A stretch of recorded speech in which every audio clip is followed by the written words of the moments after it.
There's a secret that separates the strongest men in history from everyone else. And almost no one wants to hear it, because once you do, you can't unhear it. It's the reason Miyamoto Musashi became the greatest swordsman Japan had ever seen. The reason he won over 60 life-or-death duels and died undefeated at the age of 62. But his real legacy isn't just that he never lost a fight. It's what he discovered about weakness, especially male weakness. And when you hear what he wrote at the end of his life, it's going to hit you like a punch to the chest. Because Musashi claimed that most men, almost all of them, end up pathetic. Not because they aren't capable of strength, but because they're addicted to three things. Three things that eat them alive from the inside out. But I'll get to that. Before I tell you what those three things are, you need to understand who this man really was. Because what you've heard, that's just the surface. Musashi wasn't just a warrior. He was something else, a hunter of minds. A strategist so cold, so precise, that he could win the fight before his sword ever left its sheath. He was born in 1584, right in the middle of one of the bloodiest periods in Japanese history. Civil war, brutality, chaos. At 13 years old, Musashi killed a grown man in his first duel. At 16, he was already feared. By 20, his name was legend. But that's not the impressive part. What no one tells you is that Musashi was obsessed with more than just technique. He studied people. He watched how they moved, how they hesitated, how they cracked under pressure. He realized that the real battle, the only battle that mattered, happened in the mind, and that's how he won. Not because he was stronger, not because he was faster, but because he understood a brutal truth about human nature, one that his enemies never saw coming. There's a quote from a Japanese historian that still gives me chills. He said, "Musashi didn't win because of his sword. He won because he understood the soul of fear. He could look into a man's eyes and see everything, their pride, their shame, their hesitation, and in that moment, they were already dead. Because once Musashi saw your fear, he made you feel it. He didn't just beat you, he collapsed you from the inside. But here's the twist. Musashi didn't just study others, he studied himself even harder. Because before you can break other people's minds, you have to face your own. And that's exactly what he did. At the peak of his fame, when everyone feared him, Musashi disappeared. He walked away from glory, from wealth, from women, from power. He vanished into the mountains to live in total isolation. Why? Because he knew what most men never learn. Winning on the outside means nothing if you haven't mastered yourself on the inside. He wanted to become untouchable, not just on the battlefield, but in life. So, he stripped away everything. He slept on rocks. He meditated in the freezing cold. He ate almost nothing. And in that harsh silence that he transformed. He started asking questions that most men are too scared to ask. What if I lose everything? What am I without praise? Can I face myself with no distractions, no comforts, no one to impress? And what came out of that solitude was not a man. It was something more like a force. When Musashi returned to civilization, people could tell immediately. He wasn't like them anymore. There's a story from one of his later opponents. The man said that before the duel even began, he already knew he had lost. Just by standing in front of Musashi, he described it like this. Looking into his eyes was like staring into an abyss. You felt like you were facing someone who had transcended fear itself. That's what made Musashi terrifying. Not his skill, his presence. He didn't posture. He didn't need to shout or brag or prove anything. His silence was louder than anything you could say, because real strength is quiet, unshakable, and impossible to fake. And here's where the story starts to get even darker. Because during this transformation, Musashi didn't just become stronger. He wrote down rules, laws, 5 of them.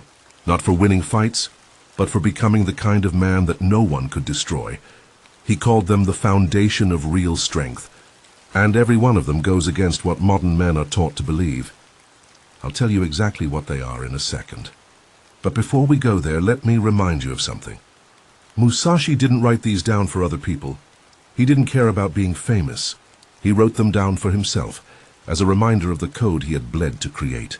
These 5 laws are what turned him from a skilled fighter into a living weapon. They're what made his enemies feel like they were already defeated before the fight began.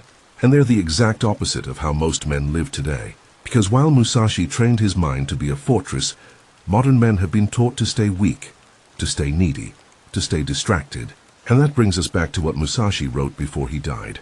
He said most men fail, not because they lack talent or strength, but because they're addicted to 3 invisible poisons. 3 cravings that slowly rot you from the inside, while you keep smiling like everything's fine. And if you're honest, you've probably felt them too. So let's talk about those 5 laws Musashi lived by. These weren't motivational quotes. They were brutal commands, commands forged in blood, silence, and solitude. And they weren't just about becoming a better fighter. They were about becoming someone who can't be controlled. Because Musashi understood something most men never learn. If the world can pull your strings, you are not a man, you're a puppet. So here's the first law. 1. Do not seek pleasure for its own sake. That one alone would cancel 90% of modern life. Because think about it. How many men do you know who wake up chasing comfort, chasing cheap dopamine, the newest app, the next scroll, the next hit, the next distraction? Musashi saw that kind of life as a form of self-destruction. He believed that pleasure was a trap. And the more you chase it, the weaker your mind becomes. You start craving the easy path, you avoid pain, you lose your edge. And then one day, you don't even know who you are anymore. Musashi refused to live like that. He chose discomfort on purpose. He trained in the cold. He lived without luxury. He walked alone. Because every time he denied himself comfort, he got stronger. So ask yourself, what pleasure are you addicted to? And what would happen if you cut it out for a week? The second law is even more intense too. Do not, under any circumstances, depend on a partial feeling.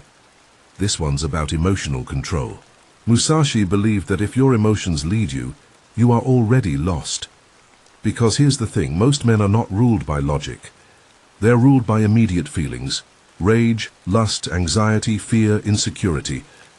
And feelings lie. Feelings aren't facts. They change like the weather. If you base your decisions on emotion, you become unstable. You become reactive. And reactive men are easy to manipulate. Musashi trained himself to move without hesitation, but also without emotion. It wasn't that he didn't feel. He just refused to let feelings make the decisions. That's how he stayed ice cold under pressure. How he could stand face to face with a killer and never flinch. The third law might be the most brutal one of all. 3. Do not hold on to possessions you no longer need. Now this isn't about minimalism. It's deeper than that. Musashi saw attachment as a form of weakness. When you cling to things, objects, status, relationships, memories, you give them power over you. And if something has power over you, you are not free. Musashi lived out of a tiny bag. He owned next to nothing. Because in his mind, the less you own, the less can be taken from you. And when you're not afraid of losing anything, you become dangerous. How many men today are slaves to their possessions? Afraid to lose a job? Afraid to lose status? Afraid to let go of people who no longer respect them? That fear is why they can't walk away. And if you can't walk away, you're trapped. Musashi was never trapped.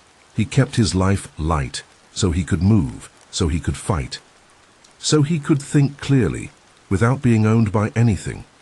Law number 4 goes straight for the ego. 4. Do not act according to custom. This is where most people fall apart, because we're all trained to fit in, to follow the script, to do what's expected. But Musashi rejected that completely. He said, never follow the crowd. Never do what others do just because it's normal.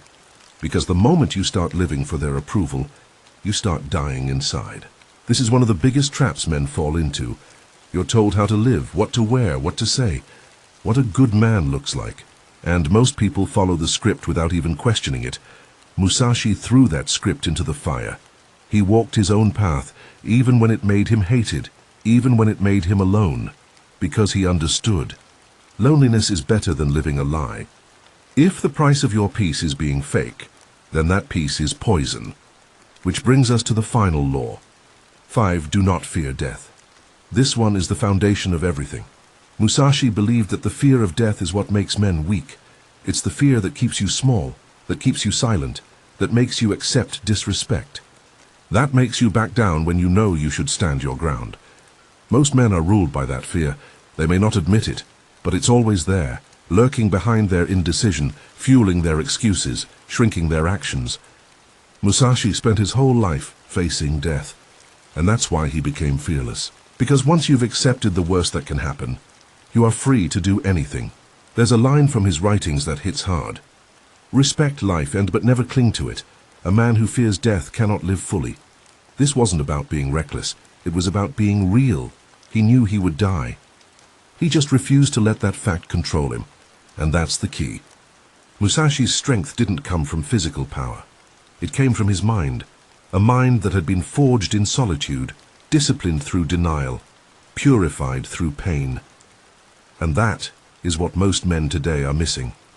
Because now we get to the part he wrote before his death, the part that exposes why modern men fall apart. Musashi said there are 3 addictions that quietly destroy men from within, and they're everywhere today. Even the strongest men you know are secretly ruled by these cravings, and until you face them, you will never be free. He called them the 3 diseases of the mind. And the first one?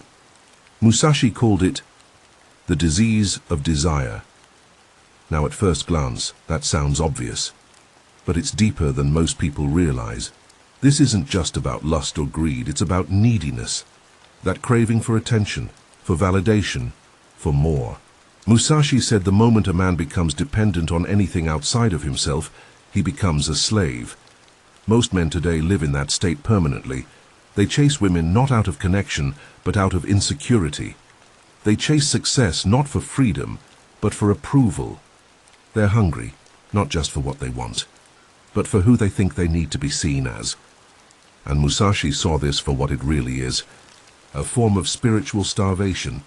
Because when you're always wanting, always chasing, you lose touch with who you really are. You become a mirror of the world, reflecting back whatever gets you applause. But Musashi didn't chase, he didn't beg, he didn't prove. He moved in silence. He trained in solitude. He mastered the art of being fully self-sufficient. Because when you no longer need anything, you can finally move with power. Which brings us to the second addiction, the disease of status. This one is even more invisible. Musashi warned about men who become obsessed with rank, reputation, and recognition. He said the moment you start caring more about how you appear than what you are, you begin to rot. And let's be honest, we're living in a time where appearance rules everything. You see it everywhere. Guys living for clicks, likes, clout, aesthetics, posting curated versions of themselves to be seen as powerful, spiritual, successful. But here's the catch. The more they chase status, the more they lose themselves. Because every post, every performance is built on fear. Fear of not being seen. Fear of not being liked. Fear of being invisible. But Musashi didn't care if he was liked. He didn't care if he was hated. He only cared about becoming real, not in the eyes of others, but in the silence of his own soul. Because in battle, status means nothing. All that matters is what you can do when it's just you and the enemy. Everything else is just ego dressing up as strength. So Musashi chose to strip that away. No titles, no followers, no masks.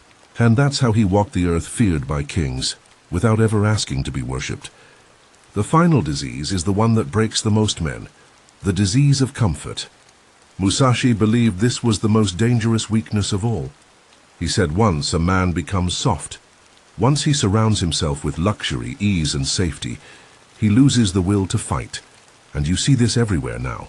Men with soft hands and soft spines, avoiding challenge, avoiding risk, choosing what's familiar over what's necessary. Comfort becomes a prison with velvet walls. You stop growing, you stop risking. You start convincing yourself that it's okay to shrink, that it's okay to numb yourself, that it's okay to settle. But Musashi, he ran toward discomfort. He lived in sparse, cold conditions on purpose. He denied himself luxury on purpose. Because he knew every moment of comfort comes with a price. And the price is your edge. The price is your ability to face darkness without flinching. He wrote something chilling. When you give up comfort, you find clarity. When you give up clarity, you lose yourself. And this is why most men never evolve. They never suffer on purpose. They never train on purpose. They never cut themselves off from distractions long enough to hear the voice inside them. Musashi understood that pain is not the enemy. Pain is the teacher. And until a man is willing to walk through it, alone, alert, awake, he will never become who he was meant to be. Because the truth is, strength isn't something you're given, it's something you earn. In silence, in solitude, in the hours no one sees. Musashi didn't have a mentor, he didn't have a support group. He didn't have a YouTube channel telling him what to do. He had a sword, a path, and a will that would not break. And that is why he died invincible. Not because he was born special, but because he chose to become undeniable. So if you take anything from this, let it be this. Stop asking for permission to be strong. Stop looking to others for your identity. Stop running from pain and start using it. Because there will come a day when you have no more time to prepare. When something hits you out of nowhere, a loss, a betrayal, a battle you didn't see coming. And in that moment you'll either fall apart or you'll stand unmoving. And the only thing that decides that is what you're building now. So if you've been living small, if you've been numbing yourself, if you've been hiding from who you could become, then maybe it's time to walk the path of Musashi. It doesn't matter where you're starting from. It doesn't matter if you're weak, broken, ashamed. What matters is that you choose. You choose to become a man who doesn't fold. You choose discomfort over indulgence, silence over noise, solitude over superficiality. You choose to become the kind of man who doesn't need to scream, because his presence speaks louder than words. That path is not easy, but it is worth it. Because on the other side of it, there's a version of you you've never met yet. A version that can't be shaken, that can't be manipulated, that can't be broken. And that man, he's waiting for you. So walk alone if you must. Just don't walk back to the version of you that you know is dying inside. If this video woke something up in you, something quiet but powerful, then don't let it fade. Subscribe to the channel. Like the video so more people find it. Click the bell icon so you never miss a new drop. And drop a comment below telling us which law hit you the hardest. This isn't just a channel, it's a movement. And if you're ready to build a mind like Musashi, welcome, we've got work to do.